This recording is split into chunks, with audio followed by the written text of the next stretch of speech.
আগামীকাল মুন্সিগঞ্জ জেলার পঞ্চশার ইউনিয়নের গোসাইবাগ এলাকায় মনাই ফকিরের উরুস মোবারক অনুষ্ঠিত হবে।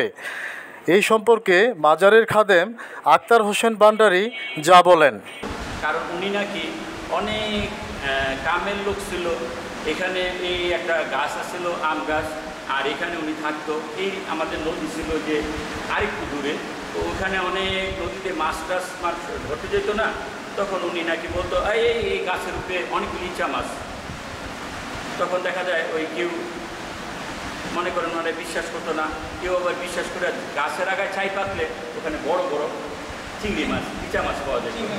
আর এই যে জায়গাটা, এই যে এটা কিন্তু ওনার স্থান না, ওনার বাড়ি অনেক দূরে। উনি এখানে এসে থাকতো, ওনার হয়তো এখানে ডিউটি ছিল। তো এটা ছিল বারোই বাড়ি, হিন্দুদের বাড়ি। তো তখন ওই বসন্ত, কলেরা, মহামারী এগুলি হয়ে কিন্তু গ্রাম সে গ্রাম মানুষ অজ্ঞতার কারণে হোক, পানি ব্যবহারের কারণে পানিবাহিত রোগ তো ধ্বংস হয়ে যেত। তখন ওনার কাছে ওই ইসের আসলো, এই হিন্দু এই বাড়িঘরের লোকজন আসলো যে বাবা এখন এই মহামারী বসন্ত আমরা কোথায় যাবো? তোরা কোথাও যাবি না, আমি আসি না, তোরা থাক। তো আমরা কী করবো?